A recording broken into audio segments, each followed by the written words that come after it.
Assalamualaikum warahmatullahi wabarakatuh. Waalaikumsalam warahmatullahi wabarakatuh. Bismillahirrahmanirrahim. Innal hamdalillah nahmaduhu wa nasta'inuhu wa nastaghfiruh. Allahumma shalli wa sallim wa barik ala sayyidina Muhammad wa ala alihi wa sahbihi ajma'in. Rabbi shrah li sadri wa yassir li amri wahlul 'uqdatam min lisani yafqahu qawli, amma ba'du. Al-mukarramun, para kiai, para ulama, para abu-abu, wabil khusus yang saya taati, saya muliakan, Abu Mudi. Semoga beliau senantiasa diberi kesehatan oleh Allah Subhanahu wa taala, umur panjang, Amin. penuh kelancaran dalam seluruh perjuangan membina dan memajukan santri, umat, masyarakat dan bangsa. Amin ya rabbal alamin. Amin. Yang saya muliakan Abu Yusuf atau Abu Kuta, Abu Yusuf yang saya muliakan,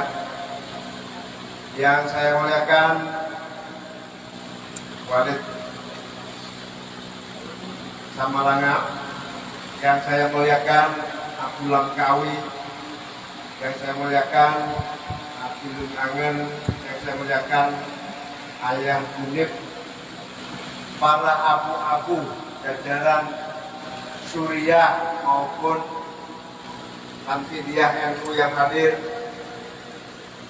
Dewan Syuro PKB, seluruh abu-abu yang saya muliakan dan saya taati, yang tidak saya sebutkan satu persatu tanpa mengurangi rasa hormat dan cinta saya. Para santri-santri yang ada di masjid, santri mudi Masjid Raya, mesra nggak jadi mesra. Alhamdulillah, siang sore hari ini saya sangat berbahagia, berbangga, dan tentu mari kita semua bersyukur. Moga-moga pertemuan ini membawa keberkahan bagi kita semua. Amin. Amin. Saya juga berterima kasih pertama kepada Yang Mulia Abu Mudi beserta keluarga pesantren dan seluruh santri-santri, juga para tamu-tamu dari berbagai kabupaten kota se-Aceh, wabil khusus para abu-abu yang saya muliakan. Hari ini saya disambut dengan penuh kekeluargaan, persaudaraan, semangat, termasuk semangat dalam rangka Himroh Hari Santri Nasional. Saya sebelum melanjutkan pidato ini, saya ingin memperkenalkan rombongan saya supaya lebih dekat. Yang pertama, Pak Jazilul Fawahid, Wakil Ketua MPR RI, yang di PKB adalah Wakil Ketua Umum. Jadi kalau Wakil Ketua MPR dan DPR sama-sama lembaga tinggi negara. Kalau dulunya lembaga tertinggi, sekarang sama-sama. Katanya nanti akan ada perubahan lembaga tertinggi negara. Kalau perubahan itu saya tukar tempat lagi sama Pak Jazil. Saya juga bersama Pak Sekjen, Pak Hasanuddin Wahid, anggota DPR RI dari Kabupaten Malang dan Banten. Pak Haji Jujun Samsul Rizal, Ketua Fraksi, ini yang mengomandani 58 anggota DPR RI, berhasil melahirkan undang-undang pesantren dan berhasil mendorong Perpres peraturan presiden tentang dana abadi pesantren, juga didampingi oleh Pak Haji Ruslan, ini orang sini, juga didampingi oleh Pak Tommy Kurniawan. Pak Tommy dibuka sebentar maskernya. Ini dulunya artis, sekarang anggota DPR. Ketua Kerda. Aslinya saya nggak tahu aslinya mana. Jakarta tapi daerah pemilihannya Bogor. tapi alhamdulillah istrinya adalah orang Aceh, Orang Sumawe. Om Sumawe. Kemudian Pak Rano Alfa, anggota DPR dari Tangerang, Komisi 3. Para abu, para kiai, para ulama, kita bersyukur, berbahagia. Semakin hari perjuangan kita untuk membawa dan memaksa negara berterima kasih pada perjuangan para ulama, para santri, semakin menunjukkan kemajuan. Dulu, apalagi di zaman Orde Baru, peran kiai, ulama, bahkan peran sejarah ulama-ulama kita memerdekakan bangsa ini yang dipimpin oleh Hadratus Syekh Hasyim Ali yang melahirkan pertempuran 10 November yang kemudian menjadi hari pahlawan itu tidak pernah dicatat dengan baik dan tidak pernah diakui sebagai bagian dari sejarah nasional. Begitu juga ulama-ulama pejuang-pejuang pra kemerdekaan sampai kemerdekaan tidak pernah tertulis dalam sejarah pembelajaran pendidikan menengah maupun tinggi di seluruh kalangan nasional kita. Kita terus mendiskusikan, mencari data, mendorong agar sejarah yang luar biasa ini benar-benar menjadi sejarah resmi bangsa Indonesia. Kalau dulu Bung Karno bilang jas merah, jangan sekali-sekali melupakan sejarah. Maka kita lanjutkan jas hijau, jangan sekali-sekali hilangkan jasa ulama untuk negeri dan bangsa Indonesia. Allahu Akbar. Alhamdulillah, perjuangan diskusi, kajian, penelitian kita lakukan tidak kurang dari 10 tahun sejak tahun 90-an. Bahkan di akhir 80-an. Kita menemukan fakta-fakta sejarah yang tidak bisa dipungkiri peran ulama di dalam melahirkan bangsa ini. Begitu reformasi kita mulai lagi pengakuan resmi secara bertahap. Dan alhamdulillah kerja keras perjuangan ulama, terutama momentumnya, kesempatannya adalah pada 22 Oktober di mana Hadratus Syekh Hasyim Ali mencetuskan resolusi jihad wajib hukumnya umat Islam mengusir penjajah dan mengokohkan lahirnya kemerdekaan 19 Agustus 1945. Alhamdulillah tahun 2015 bahwa Presiden Pak Jokowi waktu itu PKB siap mengusul Pak Jokowi dengan catatan harus mengakui 22 Oktober sebagai Hari Santri Nasional, pengakuan terhadap sejarah perjuangan para ulama. Alhamdulillah 2015 ditekan jadi Hari Santri Nasional yang hari ini terus kita kokohkan. Oleh karena itu 22 Oktober harus menjadi momentum kita untuk bersemangat, giroh yang tinggi, kekuatan yang penuh, menyongsong masa depan yang lebih baik, membawa Indonesia yang lebih maju. Insya Allah, santri maju, Indonesia akan maju. Amin. Ya Rabbal Alamin. Amin. Yang kedua, ketika kita sudah melahirkan undang-undang, ini sebetulnya belajar dari kekuatan yang ada di Nagoro Aceh Darussalam di berbagai kabupaten. Sebetulnya pemerintah kabupaten terus-menerus telah memperhatikan daya-daya pesantren-pesantren, bahkan peraturan-peraturan daerah, konun-konun. Nah ini alhamdulillah sejak undang-undang pesantren banyak sekali peraturan-peraturan mulai pusat maupun daerah yang kemudian memberi perhatian serius kemajuan pesantren-pesantren kita. Dan alhamdulillah kemarin beberapa waktu yang lalu dikuatkan lagi dengan Perpres nomor berapa Pak?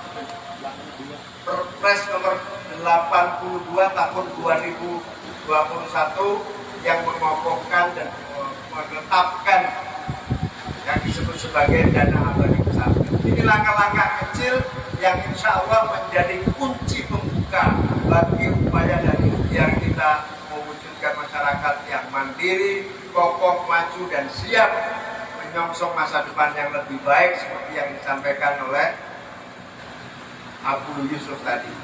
Insya Allah dengan semangat dan kerja keras kita yakin Indonesia tidak akan bisa dipungkiri. Memang Indonesia adalah negerinya kaum santri yang mayoritas memang umat Islam dan kaum santri di tanah air kita yang layak dan harus mendapatkan perhatian kemajuan lebih cepat lagi.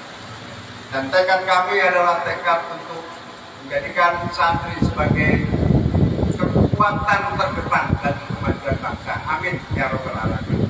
Mohon doa, mohon dukungan, mohon restunya agar perjuangan kami mewujudkan dan melahirkan kekuatan santri sebagai ujung tombak kemajuan bangsa ini diikuti dengan ikhtiar-ikhtiar pemerintah pusat, pemerintah daerah di dalam meningkatkan kualitas kesejahteraan, kemakmuran pesantren-pesantren daya-daya kita di seluruh tanah air. Kita tahu mulai dari Papua sampai Nangro Aceh Darussalam ini, ustadz-ustadz, guru-guru, baik pesantren, madrasah diniyah yang berwujud pesantren maupun di luar pesantren yang kecil-kecil, ustadz dan ustadzahnya masih penuh keprihatinan di dalam memberikan pelayanan kepada para santri. Mereka kesejahteraannya tidak diperhatikan, bahkan diabaikan. Oleh karena itu, dengan undang-undang pesantren, dengan perpres, dengan ikhtiar-ikhtiar terus, insya Allah ke depan kemakmuran dan kesejahteraan pesantren, daya-daya ustadz dan ustadzah, santri-santri, insya Allah terwujud dengan baik. Amin ya robbal alamin. Hadirin para ulama, para kiai, para abu-abu dan para santri-santri yang saya banggakan. Perjuangan ini tidak mudah. Meyakinkan orang-orang yang masih banyak tidak percaya dan tidak sepenuhnya yakin yayasan maupun pesantren bisa menjadi pusat kemajuan. Kita akan buktikan, dan hari ini alhamdulillah hikmah dari pandemi, semua sekolah tidak berdaya, pengajaran pendidikan jarak jauh tidak efektif, kegiatan pengajaran berhenti, bahkan sekolah-sekolah negeri banyak seolah-olah libur. Alhamdulillah, satu-satunya lembaga pendidikan yang tetap berjalan dan aman selamat adalah pesantren dan daya-daya di berbagai belahan Nusantara di tanah air kita. Karena apa? Alhamdulillah, pesantren, santri-santri masuk, melakukan isolasi, tidak banyak berinteraksi dengan mobilitas kegiatan hilir mudik, keluar masuk orang lain. Alhamdulillah, saya amati dari Papua sampai sini, alhamdulillah kegiatan belajar mengajar berjalan dengan baik. Oleh karena itu saya sampaikan kepada Mendikbud Pak Nadiem, saya sampaikan juga kepada Pusyatkut Menteri Agama, pesantrenlah penyelamat kecerdasan dan kualitas sumber daya Indonesia di masa pandemi, karena berjalan dengan tetap normal. Insya Allah setiap zamannya pesantren akan menjadi solusi, dan insya Allah itu akan diakui oleh semua kalangan. Amin ya robbal alamin. Hadirin dan hadirat sekalian, pelajaran dari daya-daya di sini akan menjadi contoh nasional. Keberhasilan daya-daya di sini akan terus bersinergi dengan kemajuan-kemajuan di berbagai tempat, termasuk kemajuan-kemajuan dunia. Oleh karena itu, mari kita bahu-membahu, saling menopang untuk mewujudkan pesantren yang memiliki kemajuan bukan hanya tingkat nasional, tetapi juga tingkat dunia. Alhamdulillah, ilmu-ilmu agama kita, ilmu-ilmu alat kita, ilmu-ilmu bahasa kita, ilmu-ilmu fikih kita, dan semua khazanah pesantren kita, alhamdulillah, secara pelan dan pasti sudah mulai menjadi rujukan bukan hanya nasional, tetapi rujukan dunia Islam pada umumnya. Kami punya satu forum partai-partai demokratis di dunia, namanya CDI. Partai-partai ini isinya 160-an partai, terutama di Eropa, Inggris, Prancis, Belgia, Swiss dan semua, Jerman. Semua rata-rata negara-negara itu anti-Islam. Karena apa? Gara-gara curiga dengan Islam yang dituduh sebagai teroris, radikalis, ekstremis, apalagi Muslim yang menjadi pengungsi, menjadi imigran ke Eropa itu membawa berbagai kecurigaan dan masalah. Malah beberapa perdana menteri di negara-negara Eropa sana menang pemilu kalau menyerang Islam. Prancis, Jerman, Hungaria, itu kalau kampanye nyerang Islam malah menang. Nah, di dalam forum partai-partai politik dunia ini kita terus mensosialisasikan bahwa Islam bukan seperti yang mereka persepsikan. Islam adalah rahmatan lil alamin. Islam adalah liutamima makarimul akhlak. Terus kita suarakan. Bahkan suatu hari saya undang semua ketua-ketua umum partai sedunia itu yang datang, perdana menteri, presiden datang ke Indonesia. Kebetulan kita acaranya di Yogyakarta. Kita datangkan mereka, kita ajak mereka masuk pesantren. Kebetulan kita undang ke pesantren Pandan Arab, pesantren takfir. Di situ berdiskusi, berdialog, melihat pesantren. Alhamdulillah, setelah tahu Ahlussunnah wal Jamaah, setelah tahu pesantren mereka terbelalak dan kaget. Ternyata Islam bukan seperti yang saya persepsikan, bukan seperti yang saya lihat. Islam ternyata adalah seperti yang saya nikmati di Indonesia, khususnya di keluarga besar Nahdlatul Ulama. Mereka berubah. Bahkan Perdana Menteri Hungaria pamit pulang sambil menyatakan, saya bersyukur dan bangga datang ke Indonesia dan saya belajar Islam setelah saya tahu di Indonesia dengan model-model pesantren yang luar biasa. Dan ini bukti bahwa kita Indonesia bisa dan mampu mewarnai persepsi dunia tentang Islam di masa yang akan datang. Amin ya rabbal alamin. Mohon doanya pada para kiai, pada para ulama semuanya. Moga-moga upaya kita ini bukan hanya maslahat di Indonesia, tapi juga maslahat di seluruh dunia bagi perjuangan kita. Amin ya rabbal alamin.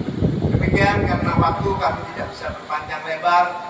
Mohon maaf apabila ada kesalahan dan kekurangan. Terima kasih yang luar biasa kepada seluruh hadirin-hadirin sekalian, seluruh para abu-abu, wabil khusus Abu Mudin beserta keluarga besar.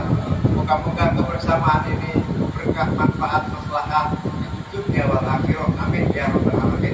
Allahumma waffiq ila aqwamit thoriq. Wassalamualaikum warahmatullahi wabarakatuh.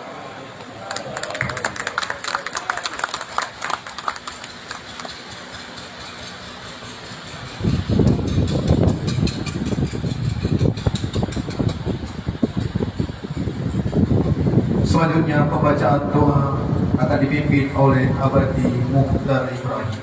Para Abadi.